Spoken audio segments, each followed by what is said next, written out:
All right, welcome back, everybody, for another deep dive. And today we are going to be talking about something I think is so cool and something that a lot of people are very interested, at least from what I've been seeing online. And that is the return of Andrew Garfield as Spider-Man. Right. We've got a ton of sources today, entertainment news, crazy fan reactions. Yeah. And behind-the-scenes secrets. I think you guys are going to really like this one. I think this is a really juicy one Yeah? because it's not just like a fun, oh, hey, this cameo happened. It's like this has huge implications for the MCU moving forward. Yeah. And I'm really excited to dig into it. Okay, so let's set the stage. You're in the theater. Spider-Man No Way Home is reaching its climax. And Yeah. through that portal walks not just Tobey Maguire Yeah. as Spider-Man, but Andrew Garfield as Spider-Man. Well, I mean, alongside Tom Holland. Alongside Tom Holland. I mean, come on. It was the moment fans had been waiting for, and it totally blew the roof off the whole multiverse concept. It did. It really did. And I think it's interesting because it wasn't just fan service. You know, it was a strategic move. Remember Garfield's Spider-Man, I think, resonated with a lot of people because he brought a certain vulnerability Right. and relatability Right. to the role. And it wasn't just about nostalgia. It was about revisiting those emotional arcs from his previous films and giving them a new context within this larger multiverse narrative. Yeah, and think about the effort that went into keeping it a secret. Oh my They God. used code names on the call sheets. Yeah. Garfield's scenes were shot on completely closed sets. They only let the most essential crew in. And there's that great story about Charlie Cox texting Andrew Garfield, right? Yeah. He plays Daredevil and he shows up for filming, right? Yeah. And he's been following all the rumors like the rest of us. And he just texts Andrew Garfield and says, hey, if the trades are to be believed, we're in the same movie. That's hilarious.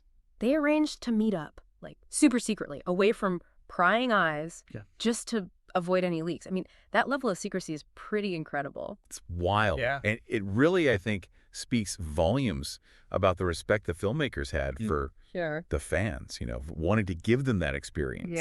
To preserve that. Okay, but even with all that secrecy, those rumors were swirling for months. Oh, yeah. And poor Andrew Garfield was caught in the middle of it all. I mean, he was flat out denying his involvement left and right, which, let's be honest, caused a lot of skepticism among fans. Right. And you can't blame people for feeling maybe a little misled. I mean, imagine being in his shoes, trying to navigate that level of Yeah. anticipation, expectation, and you've got to honor this commitment to secrecy. It must have been so difficult. I can't even imagine the pressure. But, you know, looking back, he has said that he's really proud to have been a part of No Way Home and that he genuinely enjoyed the experience. He even admitted to having a little fun with those denials, which I think is funny. Of course. Of course. But now, while he's said how much he loved being back in the suit, he's also been really careful about what he says regarding any future projects. There's been no confirmation of Spider-Man 4 as of yet, just a very clear indication that he's open to the right opportunity if it comes along. That's right. And well, that tiny bit of openness, let's just say, that sent the internet into an absolute meltdown. Oh, yeah. The fans went crazy. I think that's what makes this whole story so captivating. It's not just about a cameo or a potential sequel. It's about understanding that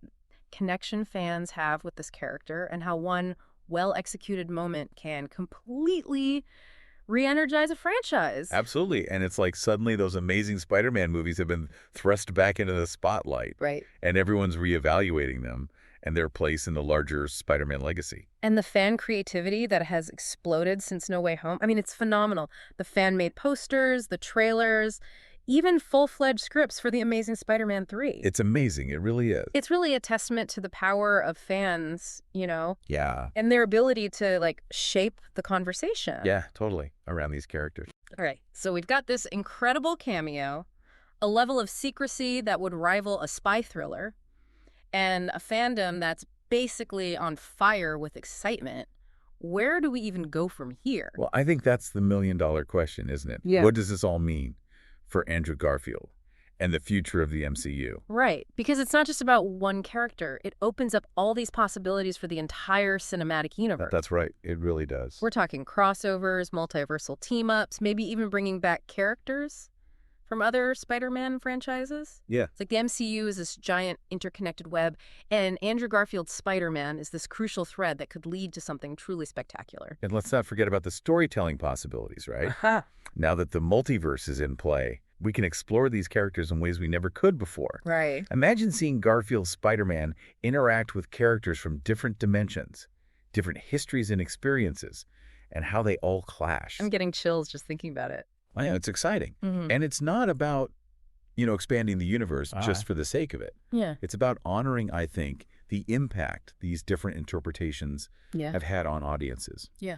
By bringing back Garfield and Maguire, Marvel is acknowledging their importance in the larger Spider-Man kind of tapestry. And let's be real, it's just cool to see these different Spider-Men interact. Each one brings something unique to the table, making for some truly memorable moments. Absolutely. And it adds, I think, another layer of depth to the whole mythos. Yeah. We see how different people can embody this heroic mantle, each with their own strengths, weaknesses. Right. It just makes the whole concept of Spider-Man richer and more compelling.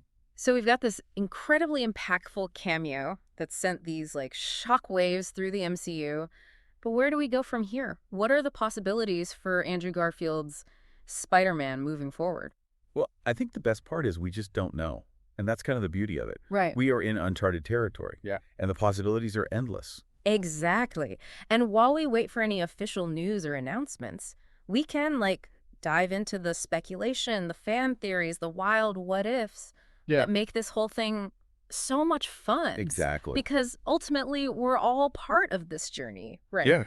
And our collective imagination is what fuels these stories. It really is. Yeah. And that's the magic of it all. Yeah. This excitement, this possibility. Yeah. It's like we're all weaving the web together. Right, exactly. I've seen theories about him joining the Sony Spider-Verse with Venom and Morbius. Yeah. Mentoring Miles Morales in an animated project. Some people even want a full-blown amazing Spider-Man 3. To tie up all the loose ends from his previous movies. Exactly. I think it really shows how much people want to see more of Andrew Garfield's interpretation. Yeah. And I think what's so cool is it's not just we want more.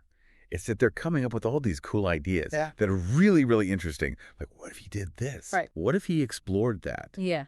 And that speaks to how much they want to see this character evolve and face new challenges. Right. It's like his appearance in No Way Home was this catalyst. Yeah, like a spark. It just reignited this passion. Yeah, totally agree. Personally, I would love to see him in a more grounded, street level story. Yeah. Oh, like a Daredevil team up. Yeah, like a Daredevil team up. They both have that gritty urban vibe. They do. That would be so cool. That I think would just translate really well on screen. That's such a good idea. I love that. And it speaks to the crossover appeal in the MCU.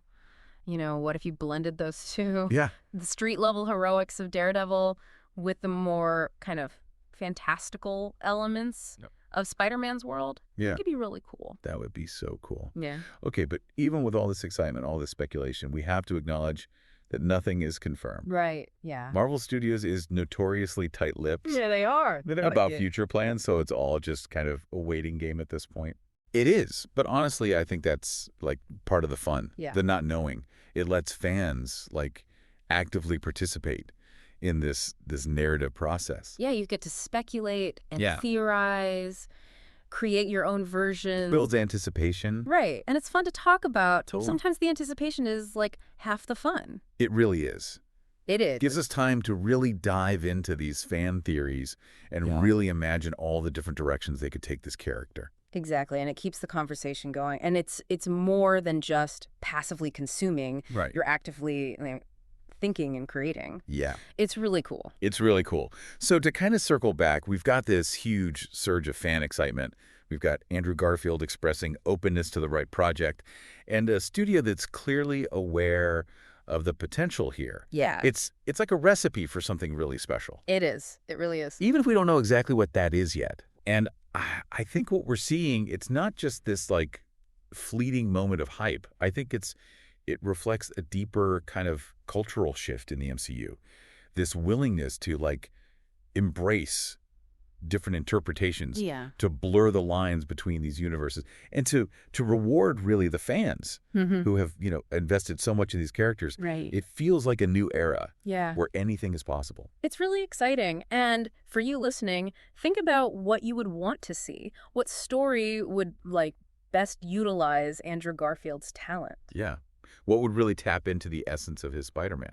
Yeah, because in a way, we're all kind of part of this creative process, We are, right? contributing our hopes and dreams to, like, the tapestry of the MCU. Yeah, and that's a really great point. So I think let's have that discussion. Like, what kind of Spider-Man adventure are you hoping for? Yeah, a continuation of his own storyline, Yeah. picking up where Amazing Spider-Man 2 left off.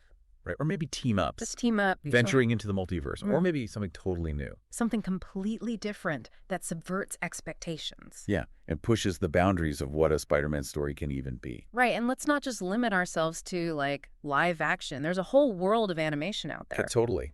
That could be perfect for his style Mm. and his energy. Yeah, imagine him voicing Spider-Man. Yes, in something that's really stylized, visually inventive. Yeah. Oh, the possibilities, they're endless. There's something about animation that allows for a level of freedom and creativity Yeah, that you don't always get with live action. that's true. Yeah. And what about, like, the emotional core of his character? Garfield Spider-Man has always carried this, like, weight of responsibility. He has that grief. Yeah, grief stemming from Gwen Stacy. Is there room to explore that further? Maybe, like, offer him some closure Well, or well, redemption? Absolutely. That emotional depth is a key part of what makes his portrayal so powerful. Imagine like a story that really delves into the psychological impact of his experiences, maybe showing him grappling with like PTSD or survivor's guilt. That would be so powerful Mm. and so real. It would be. It would be so different from what we've seen before. It would. And it would play to his strengths too, Yeah. as an actor. Yeah. Give him a chance to, showcase that range, that emotional depth. I think it would resonate with people. Yeah. On a much deeper level, reminding them that even superheroes are human. That's right. They have these vulnerabilities, these struggles. Right. They're not perfect. Yeah. So we've got all these possibilities swirling around. We do. Team-ups, multiversal adventures, emotional deep dives, even animation. Yeah. It's almost overwhelming, but in a good way. It is overwhelming, but in a good way, yeah. Yeah, because it means the story's not over. It's just the beginning of this new chapter. Right. And we get to, imagine and create alongside these filmmakers and the studio. Yeah. It's like we're all in this together. Oh, yeah. That's so exciting. I love it. It's really cool. Yeah. It is really amazing to think about how one little cameo has, like, created this huge wave of creativity and speculation. It is. And it really shows how much these characters mean to people, Yeah. and how much potential there is to tell these stories in new and unexpected ways. Right. And I think what's so cool about it is that it's not about, like, seeing the same characters doing the same things over and over. Right? It's about seeing them grow and change Yeah. and face challenges that really kind of force them to confront their beliefs and values. Yeah. It's like, remember that moment in No Way Home when Garfield's Spider-Man saves MJ? And Yes. he talks about not wanting to lose anyone else. You can feel the weight of his past, You could feel it. The regret, the determination to make things right added a whole new dimension to his character. Absolutely. Yeah. And it's that kind of emotional depth that makes these superhero stories so compelling. It's not just about the action and the spectacle. It's about human beings. Yeah, facing adversity and finding the strength to overcome it. Yeah, it's about the human condition. Exactly. And that's what makes me so excited about the future of Andrew Garfield's Spider-Man. We know he's capable of bringing that depth, that complexity to the role. Yes, he is. And now, with the multiverse wide open, I mean, the possibilities are pretty much limitless. They are. I mean, imagine him mentoring a younger Spider-Man. Oh, yeah. Maybe like Miles Morales, passing on the lessons he's learned. Right, passing on the torch. Yeah. Yeah, and helping to shape the next generation of heroes. That would be incredible to see. Or what if we see him, like, going to these darker corners of the multiverse? True. Facing threats that push him to his absolute limit. I could even see him, like, forming this alliance with Venom. Oh, wow. That would be Exploring that dynamic. so cool. Between hero and anti-hero. Yeah. I love that. These are all such amazing ideas, and it shows how much creative energy there is surrounding this character. It's like a giant brainstorm, right? It is. It's like we're all in this together. Yeah. Fans and filmmakers all just throwing out ideas and, like, seeing what sticks. It's so cool. It's really inspiring. And while we wait to see what the future holds, it's been an absolute blast talking about all of this with you. Likewise, I've had so much fun. So for everyone listening, we want to leave you with one final thought. Don't let the conversation end here. Keep it going. Keep those fan theories coming. Yes. Keep imagining those dream scenarios. You never know. Maybe some of your ideas will end up on screen. That's right. You never know. Because these stories belong to all of us. Oh, no, they do. They do. We're the ones who keep them alive. We're the ones who shape them with our passion and our imagination. It's pretty amazing to be a part of it. Couldn't have said it better myself. So, until next time, stay curious, keep swinging through those multiverse theories, and we'll catch you on our next deep dive.